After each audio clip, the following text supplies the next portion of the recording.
Assalamualaikum warahmatullahi wabarakatuh. Kepada yang terhormat tim Lomba Karya Tulis Ilmiah Kota Tangerang, perkenalkan nama saya Todi Aditya. Saat ini saya akan mempresentasikan hasil penelitian saya yang berjudul atau tentang tema pengaruh kepemimpinan digital terhadap pembangunan berkelanjutan. Eh, Pada kesempatan kali ini latar belakang yang memang diajukan oleh saya itu di mana Kota Tangerang menghadapi tantangan pembangunan berkelanjutan, di mana pemanfaatan teknologi digital itu sangat efektif untuk visi pembangunan yang lebih baik. Dan kemudian pertumbuhan penduduk Kota Tangerang itu mulai dari tahun 2019 sampai tahun 2024 itu rata-rata 1,2% per tahun. Tantangan Kota Tangerang adalah urbanisasi, infrastruktur, dan kesenjangan, di mana semua ini memang sesuatu yang dibutuhkan oleh masyarakat. Potensi digital di Kota Tangerang itu harus ada pemerataan, kemudian terobosan dan digital tata kelola lingkungan, kemudian inovasi potensi digital sektor publik swasta. Nah, peran kepemimpinan digital itu bisa menjadi akselerasi transformasi, efisiensi, dan optimalisasi untuk pemanfaatan sumber daya untuk tujuan pembangunan.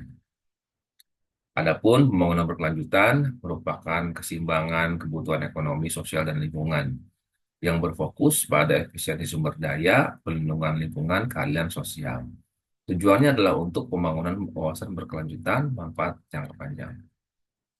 Sinergi pemangku kepentingan itu ada pemerintah, swasta, masyarakat, serta akademisi.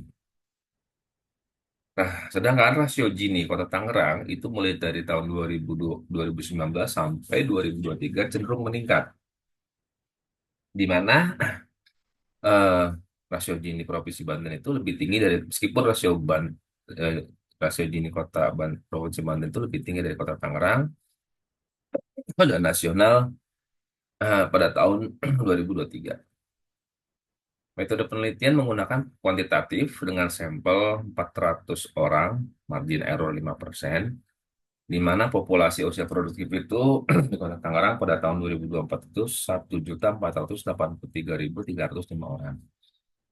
Dengan variabel kepemimpinan digital dan pembangunan berkelanjutan. Pengumpulan data primer melalui kuesioner, observasi, sedangkan data sekunder merupakan data dari BPS, artikel, majalah, surat kabar, media sosial. Analisis data menggunakan SPSS, analisis deskriptif, inferensial, serta interpretasi hasil observasi dan catatan lapangan. Hasil penelitian menyebutkan bahwa karakteristik responden dari sisi usia itu yang terbanyak mengisi adalah usia 15 sampai 21 tahun. Sedangkan jenis kelamin itu paling banyak diisi oleh perempuan sebanyak 51,2% responden. Penggunaan gawai rata-rata responden menggunakan gawai dari 1 sampai 3 tahun.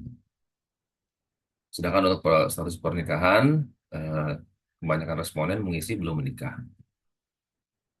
Karakteristik responden pendidikan terakhir itu banyaknya di sarjana dengan kisaran sebesar 35% responden. Dan pekerjaan itu diisi dari pegawai swasta, buruh, tenaga kerja, dan sebagainya. Nah, hasil uji validitas dan reliabilitas kesimpulannya instrumen penelitian valid dan reliable.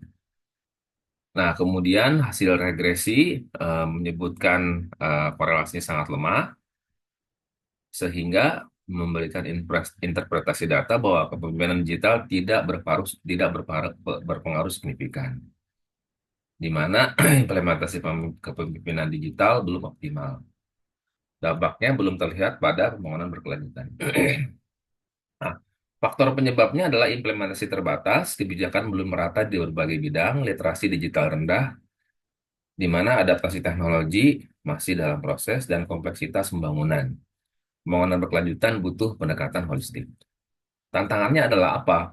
Sumber daya, keterbatasan sumber daya manusia terampil, dan infrastruktur digital. Lalu juga budaya organisasi, resistensi terhadap perubahan digital, dan fokus jangka pendek, prioritas pada target jangka pendek.